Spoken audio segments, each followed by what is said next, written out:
அனைவருக்கும் அன்பான வணக்கங்கள். இது மகா பெரியவா ஆன்மீகம் யூடியூப் சேனல். வெளியில் சொல்ல முடியாத பிரச்சனைகள், அளவிற்கு அதிகமான மனவேதனை, இந்த ரெண்டுமே சரியாகிறதுக்கு இந்த ஒரு பரிகாரத்தை செஞ்சு பாருங்க.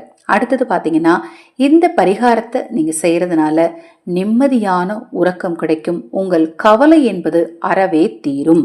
வாழ்க்கையில அடுத்தடுத்த முயற்சிகள் நம்ம எப்படி செய்யணும், எதை செஞ்சா வாழ்க்கையில நம்ம சாதிக்க முடியும், நம்மளுடைய கடந்த கால நினைவுகளை நம்ம எப்படி மறக்க முடியும் அப்படிங்கறத பத்திலாம் நிறைய பேர் யோசிச்சுட்டு இருப்பீங்க இல்லையா? இதையெல்லாம் சரி பண்ணக்கூடிய பரிகாரம் தான் இப்ப நான் சொல்லக்கூடிய இந்த ஒரு எளிமையான பரிகாரங்க. இதற்கு தேவையான பொருள் என்ன, எப்படி செய்யணும் அப்படிங்கறத இந்த பதிவுல தெளிவா தெரிஞ்சுக்கலாம். நான் சொல்லக்கூடிய விஷயம் உங்களுக்கு புரியல அப்படின்னா தாராளமா வாட்ஸ்அப்ல கேளுங்க, நிச்சயமா தெளிவுபடுத்துவேன். அது மாதிரி அக்ஷய பாத்திரம் உணவளிக்கும் திட்டத்தின் மூலம் ஆதரவற்றவர்களுக்கு உணவளிக்க முன்வாருங்கள். அக்ஷய பாத்திரம் உணவளிக்கும் திட்டம் ரூபாய் 30 மட்டும். ஆதரவற்றவர்களுக்கு இந்த திட்டத்தில் எங்களோடு இணைந்து உணவளிக்க விரும்பினால் 9344692042 இந்த வாட்ஸ்அப் எண்ணுக்கு தொடர்பு கொள்ளுங்க. மேலும் உங்கள் தனிப்பட்ட பிரச்சனைகளுக்கு பிரத்யேகமாக பரிகாரங்கள் அல்லது ஆலோசனைகள் தெரிந்து கொள்ள விரும்பினாலும் இதே வாட்ஸ்அப் எண்ணிற்கு தொடர்பு கொள்ளுங்க. இப்ப நான் சொன்னேன் இல்லையா, வெளியில சொல்ல முடியாத பிரச்சனை. நிறைய பேர் இந்த வார்த்தையை சொல்லி கேள்விப்பட்டிருப்பீங்க. என் பிரச்சனை நீ நினைக்கிற மாதிரிலாம் கிடையாது, வெளியிலே சொல்ல முடியாது, அந்த அளவு நான் நிறைய விஷயங்களை ஃபேஸ் பண்ணிட்டு இருக்கேன், அதனால நான் மன ரீதியா ரொம்ப குழப்பத்தில் இருக்கேன், எனக்கு வாழவே பிடிக்கல, இது மாதிரிலாம் நிறைய வார்த்தைகள் உங்ககிட்ட யாராவது சொல்லியிருந்தாங்கன்னா அவங்க கிட்டயுமே இந்த பரிகாரத்தை செய்யுங்க. இந்த பரிகாரத்தை செய்யுங்க அப்படின்னு சொல்லுங்க. கண்டிப்பா அவங்களுக்குமே வாழ்க்கையில நல்லது நடக்குங்க.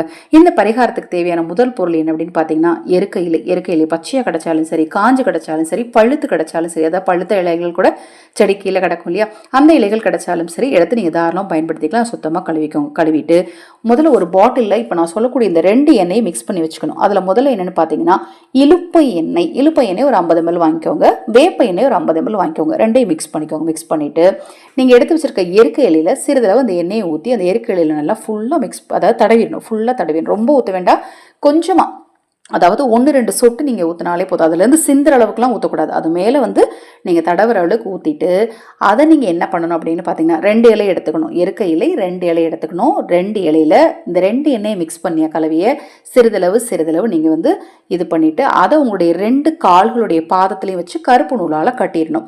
இதை எப்போ செய்யணும் அப்படின்னு பார்த்தீங்கன்னா, இரவு தூங்குறதுக்கு முன்னாடி செய்யணும். சரி, கட்டிட்டு அப்படியே தூங்கிடுறதாங்க அப்படிங்கிற டவுட் வரும்.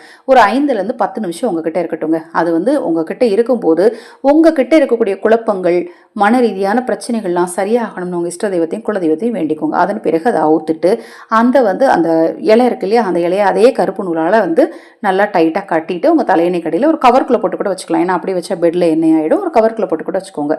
அது காயட்டும் அப்படியே. அது மாதிரி மறுநாள் நீங்க செய்றீங்கன்னா அதே கவருக்குள்ளேயே நீங்க போட்டு வச்சுக்கலாம். இப்படி நீங்க எத்தனை நாள்னாலும் செஞ்சுட்டு ஒரு குறிப்பிட்ட நாட்கள்ல அதை எடுத்து கால்படாத இடத்துல அப்புறப்படுத்திடணும். நான் இன்னைக்கு நைட்டு வச்சேன்ல, மறுநாள் காலையிலே அப்புறப்படுத்திடலாமா, தாராளமாக அப்புறப்படுத்திடலாம், தவறே கிடையாது. தினம்தோறும் கூட இந்த பரிகாரத்தை நீங்கள் செய்யலாம். அதிலும் குறிப்பாக அமாவாசை, வெள்ளிக்கிழமை, ஞாயிற்றுக்கிழமையில செஞ்சீங்கன்னா கந்திருஷ்டி தோஷங்கள் கூட நிச்சயமாக நீங்குங்க. அது மாதிரி நீங்கள் ஒரு 5 நிமிஷம் காலில் கட்டியிருக்க சொன்னீங்க, அதில் எண்ணெய் என் காலில் பட்டுருச்சு, அதை நான் கழுவிட்டு படுத்துங்களாம் அப்படின்னா தாராளமாக கழுவிட்டு படுத்துங்களாம். ஒரு 5-8 நிமிடங்கள் அது உங்கள் காலோட இருக்கணும், அவ்வளோதான். இது போன்ற எண்ணற்ற தகவல்களை தெரிந்து கொள்ள நமது சேனலை தொடர்ந்து பாருங்க. ஹரஹர சங்கர, ஜெய ஜெயசங்கர. மகா பெரியவா திருவடி பாதம் சரணம் சரணம். நல்லதே நடக்கட்டும்.